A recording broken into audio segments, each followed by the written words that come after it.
Beaucoup de ces récits parlent de violence, d'agression ou de menaces. Un nombre non négligeable concerne explicitement la mort, les abus sexuels dont sont victimes les enfants ou encore les femmes battues et même les meurtres.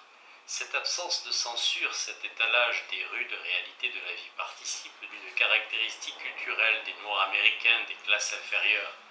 Il s'agit de préparer très tôt les enfants à affronter une vie difficile, de les endurcir. Shirley Bryce Hales a noté le même phénomène parmi les enfants noirs de petites communes rurales. Par ailleurs, ces histoires montrent presque toujours le narrateur sous son meilleur jour. Les récits sont illustrés de propos rapportés où le narrateur prend souvent le dessus sur son adversaire, qui ne sont pas seulement destinés à recréer l'atmosphère dramatique, ils sont aussi rhétoriquement adaptés pour présenter une image de soi directe et coriace, comme dans ce fragment. Et elle dit « Regarde cette sorcière avec son gros pif ». Alors je me tourne et je dis « Et c'est de moi que vous parlez, que je dis. Vous me parlez, que je dis. Et gros lard, je vous colle dans une poêle et je vous fais fondre si vous me cassez les pieds. » L'ensemble contient quelques exemples d'histoires racontées sur soi-même. L'accent est mis sur les périls que court l'agent dans un monde très dur et sur la manière d'y faire face par le geste et la parole. Dans les quelques cas où Miller a eu la chance d'enregistrer les enfants en train de raconter à leur tour les histoires qui leur ont été racontées auparavant, ils exagèrent à la fois le drame et les éléments paralinguistiques de dramatisation des originaux. Il ne s'agit nullement de mettre en évidence une quelconque singularité des enfants noirs du ghetto de Baltimore, qui disposeraient d'un environnement narratif particulier. Tous les environnements narratifs sont conçus pour répondre à des besoins culturels. Tous présentent le narrateur comme une forme stylisée de personne. Tous définissent des types de rapports entre le narrateur et son interlocuteur. J'aurais tout aussi bien pu puiser dans le travail de Shirley Bryce Hales sur les récits recueillis dans la petite ville blanche de Roadville. Chaque échantillon de ces environnements narratifs, pourvu qu'on l'examine de près, relève à peu près la même histoire. L'ubiquité des récits dans le monde des enfants et, en l'occurrence, dans celui des adultes, leur importance fonctionnelle pour insérer un enfant dans sa culture.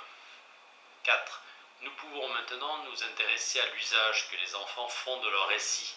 Le livre de Judy Dunn, The Beginning of Social Understanding, constitue la meilleure des introductions. Elle écrit « Les enfants ont rarement été étudiés au sein de l'univers où ces développements se produisent, ou dans un contexte où nous pourrions sentir les subtilités de leur compréhension sociale. » Mais elle ne s'en tient pas à cette plaidoirie naturaliste en faveur de la mise en condition écologique, de la recherche psychologique. Elle veut plutôt souligner que la compréhension sociale, aussi abstraite qu'elle soit, commence toujours comme une praxis dans des contextes particuliers où l'enfant est un protagoniste, un agent, une victime, un complice. L'enfant apprend à jouer un rôle dans le drame familial quotidien avant qu'il n'y ait quoi que ce soit à dire, à justifier ou excuser. Ce qui est permis et ce qui ne l'est pas, ce qui permet d'obtenir tel résultat précis. Tout cela s'apprend d'abord dans l'action. La transformation de ce savoir actif en langage ne vient que plus tard, et comme nous le savons déjà pour en savoir discuter plus haut, l'enfant est linguistiquement sensible à de telles cibles référentielles liées à l'action. Mais les actes de parole des jeunes enfants, parlant des interactions dans lesquelles ils sont impliqués, ont une autre caractéristique sur laquelle Dunn attire notre attention et qui est de la plus haute importance. Les jeunes enfants entendent sans cesse leurs proches, parents, frères et sœurs plus âgés, parler de leurs propres relations avec autrui, récits qui respectent dans leur construction les 5 éléments dégagés par Burke. L'action d'un agent pour atteindre un objectif en faisant appel à certains instruments dans une scène qui leur impose certaines contraintes. Mais le récit est ainsi mené sous une forme qui va à l'encontre de leur propre interprétation ou de leur intérêt. Il est mené du point de vue des objectifs d'un autre protagoniste, et ces objectifs peuvent être soit en conflit avec leur propre version de ce qui est arrivé, soit variés par rapport à leur propre version de l'obstacle rencontré. Les comptes rendus narratifs ne peuvent, dans ces circonstances, demeurer neutres. Ils ont un but rhétorique ou des intentions élocutoires qui ne sont pas d'abord destinées à l'exposition. Ils sont partisans, conçus pour exposer un problème afin de convaincre d'une interprétation particulière. Dans ces conflits familiaux précoces, les récits deviennent des instruments non seulement pour dire ce qui est arrivé, mais aussi pour justifier l'action relatée. C'est une règle commune au récit en général. Ce qui s'est passé est retaillé pour correspondre aux situations qui ont fait que. D'une, y voit un reflet de la politique familiale qui n'est pas la politique du grand drame freudien, mais celle de la nécessité quotidienne. L'enfant, dans la nature des choses, a ses propres désirs, mais comme il compte sur sa famille pour trouver de l'affection, ces désirs sont souvent l'occasion de conflits lorsqu'il se heurte aux désirs des parents ou des frères et sœurs plus âgés. La tâche de l'enfant, lorsque ces conflits naissent, est de trouver le point d'équilibre entre ses propres désirs et ses obligations par rapport à ceux des autres membres de la famille. Il apprend très vite que l'action ne suffit pas pour y parvenir. Il est tout aussi important de savoir raconter la bonne histoire, de savoir mettre ses actions et ses objectifs sous l'éclairage qui va les légitimer. Pour obtenir ce que l'on désire, il faut très souvent raconter l'histoire qui convient. John Austin nous l'a dit il y a déjà bien longtemps dans son A Play-up for Excuses. Une justification repose très souvent sur l'exposé de circonstances atténuantes. Mais pour parvenir à raconter l'histoire qui convient pour mettre en avant la vôtre contre celle du frère cadet, il est absolument nécessaire de savoir ce qui fait qu'une histoire est acceptable au regard des canons en vigueur. Une bonne histoire est une histoire qui relie votre version personnelle à la version canonique par le biais de l'atténuation. Ainsi comme les enfants du ghetto noir de Baltimore, ces enfants apprennent à comprendre les récits quotidiens, non seulement comme un moyen de raconter, mais aussi comme une forme de rhétorique. Vers la 3e ou 4e année, nous les voyons apprendre à utiliser leur récit pour cajoler, pour induire en erreur, pour flatter, pour justifier, pour obtenir ce qu'ils veulent sans provoquer de confrontation avec ceux qu'ils aiment. Les voici qui deviennent des connaisseurs d'histoire, mais aussi des utilisateurs compétents. Si l'on veut traduire cela avec le vocabulaire théorique de l'acte de parole, on pourrait dire que connaître la structure générative des récits permet aux enfants de construire des énoncés adaptés aux exigences d'un large éventail d'intentions élocutoires. Ces compétences s'appliquent aussi à l'exercice d'une empathie judicieuse. Les enfants sont souvent capables de traduire à l'usage des parents les significations et les intentions de leurs frères et sœurs plus jeunes qui tentent d'avancer leurs demandes, surtout si cela ne heurte pas leurs propres intérêts. Pour résumer, la première compréhension du drame familial est d'abord une praxis. Nous savons que l'enfant maîtrise rapidement les formes linguistiques qui permettent de rendre compte des actions et de leurs conséquences. Il apprend ensuite très vite que ces actes sont inévitablement affectés par la manière dont il dit ce qu'il fait, et fait ou fera, a fait ou fera. Le fait de raconter n'est alors plus seulement une exposition, mais un acte rhétorique. Pour parvenir à rendre convaincante votre façon de raconter, il ne faut pas seulement disposer d'un langage, mais aussi d'une maîtrise des formes canoniques. Ce que vous faites doit pouvoir apparaître comme une simple extension de ce qui est normal, justifié par des circonstances atténuantes. En même temps qu'il parvient à ces compétences, l'enfant apprend à se servir des outils les moins séduisants de l'arsenal rhétorique, tromperie, flatterie. Mais il apprend également les formes utiles de l'interprétation. Du même coup, il acquiert une empathie plus pénétrante. Il entre ainsi dans la culture humaine. 5. Revenons à la période du développement et faisons la connaissance d'Émilie, dont les soliloques ont été enregistrés entre l'âge de 18 mois et celui de 3 ans. Ils ont été réunis dans un ouvrage intitulé Narrative from the Crib. Pendant des mois, elle a été au centre de la vie de famille. Puis un frère, Stephen, est né. Il a rejeté non seulement de son rôle vedette dans la famille, mais aussi de sa chambre et de son lit. Si l'on en croit Vladimir Prop, les récits populaires naissent de l'absence ou du déplacement. Nous pouvons dire que le moment narratogénique d'Émilie se situe à ce point précis. Peu après la naissance de son frère, Émilie découvre l'univers tumultueux de la crèche. Ses parents travaillent tous deux et il la confie à des babysitters. En toile de fond, une ville agitée où tout peut faire naître la tension et l'étrange. Il n'est pas exagéré de dire qu'elle plonge dans la vie. Par chance, c'est à ce moment précis qu'Émilie commence à s'exercer à l'usage de sa langue maternelle. Nous pouvons observer la croissance de son langage, non seulement instrument de communication, mais aussi moyen de réfléchir à haute voix au terme d'une journée de travail. Ces soliloques sont extrêmement riches. En fait, contrairement à un principe bien établi de Vygotsky, ils sont grammaticalement plus complexes, plus étendus en longueur d'émission et moins marqués par l'ici et maintenant que sa parole lors des conversations. C'est probablement que, se parlant à elle-même, elle n'a pas adopté son discours aux interstices que lui laissent les remarques de son interlocuteur.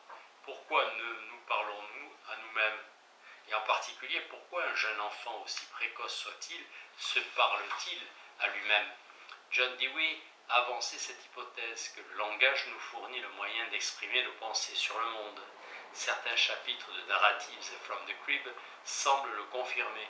Nous y reviendrons bientôt. Emily parle aussi à ces animaux en peluche et à des abreuves de récits des livres qui lui ont été lus et qu'elle a aimés, ainsi que de récitals des chansons qu'elle a apprises. Un quart de ces soliloques environ est constitué de récits purs et simples, récits autobiographiques sur ce qu'elle a fait le jour même ou sur ce qu'elle fera le lendemain. En écoutant les bandes et en lisant leurs transcriptions, nous avons été frappés par la fonction de construction de ces récits monologiques. Elle ne se contente pas de rapporter, elle cherche à donner un sens à sa vie quotidienne. Elle semble rechercher une structure globale qui puisse englober ce qu'elle a fait et ce qu'elle a ressenti et ce qu'elle a cru.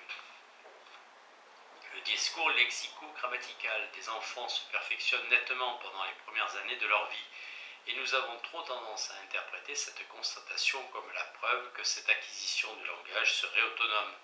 Selon ce dogme qui fait partie de l'héritage de Chomsky, l'acquisition du langage ne nécessite aucune autre justification qu'elle-même, aucun support spécial puisé dans l'environnement, rien d'autre que le déroulement d'une sorte de bioprogramme qui s'est chargé tout seul. Mais en regardant de plus près les transcriptions et en écoutant attentivement les enregistrements, on ne peut échapper à l'impression que les avancées dans la parole d'Emily semblent avoir été nourries du besoin de construire des significations, et particulièrement des significations narratives. Si pour atteindre la signification il faut disposer d'un lexique et d'une grammaire, ces derniers ne sont en revanche pas nécessaires pour entreprendre sa recherche. Lois Bloom remarque, comme nous, en conclusion de l'une de ses publications, que l'enfant finit par maîtriser les expressions causales parce qu'il semble guidé par un intérêt pour les raisons pour lesquelles les gens font ce qu'ils font. De la même façon, les progrès d'Emily dans la construction grammaticale et l'extension de son lexique semblent naître d'un besoin d'organiser les choses selon un ordre réel, sériel, approprié, de marquer leur caractère spécial, de prendre une sorte de pouvoir sur les choses. Sans aucun doute, les enfants, au fil du temps, en viennent à s'intéresser au langage lui-même, comme à une sorte de jeu. Comme le petit Anthony, dont Ruth Weir nous a parlé, Emily, dans les derniers monologues qui ont été enregistrés, semble jouer tout simplement avec le langage. Pourtant, même à ce moment-là, il semble qu'il y ait autre chose. Mais quoi? Ceux qui, comme moi, étudient le développement du langage ont coutume de dire que la fonction précède la forme. Des formes gestuelles existent aussi bien avant qu'une parole lexico-grammaticale ne permette d'exprimer ses fonctions. Les intentions prélinguistiques que sont la demande ou la désignation semblent guider la recherche et hâter l'acquisition des formes linguistiques adaptées. Il doit en être de même avec la tendance de l'enfant à donner sens et structure à l'expérience. La plupart des premières acquisitions d'Emily semblent avoir été guidées par un besoin de fixer et d'exprimer une structure narrative. L'ordre des événements et les différences qui a perçu le narrateur protagoniste. Je suis bien conscient de ne pas respecter la version officielle de l'acquisition du langage. Permettez-moi d'aller plus avant. Les trois réussites les plus évidentes et les plus précoces auxquelles parvient Emily dans ses soliloques vont toutes dans le sens d'une inscription plus ferme des récits dans le langage. Elle aboutit d'abord à une bonne maîtrise des formes linguistiques permettant d'atteindre une séquenciation linéaire et plus serrée dans son récit de ce qui est arrivé. Ces premiers récits émanchent simplement les événements les uns les autres en faisant appel à de simples conjonctions. Elle parvient ensuite à y introduire la temporalité grâce à des et alors, puis finalement elle utilise la causalité. C'est parce que sont innombrables. Pourquoi montre-t-elle une telle minutie pour tout ce qui concerne l'ordre? au point de se corriger elle-même à certains moments quant à ce qui a précédé ou suivi tel ou tel événement. Après tout, elle s'adresse à elle-même. William Laborde, dans un article essentiel sur la structure narrative, remarque que la signification de ce qui arrive est strictement déterminée par l'ordre et la forme des séquences. C'est cette signification que semble rechercher Émilie. Ensuite, elle montre des progrès rapides dans son intérêt pour les formes qui permettent de distinguer l'ordinaire de ce qui ne l'est pas. Des mots comme parfois et toujours apparaissent dans ses soliloques dès la seconde année et ils sont utilisés délibérément et avec force. Elle affiche un intérêt dévorant pour ce qu'elle tient pour sûr, fiable et ordinaire, et cette connaissance sert de toile de fond pour expliquer ce qui sort de l'ordinaire. Elle travaille méthodiquement à rendre claires ces questions. De ce point de vue, elle ressemble nettement aux enfants que Dunne a étudiés pour Cambridge.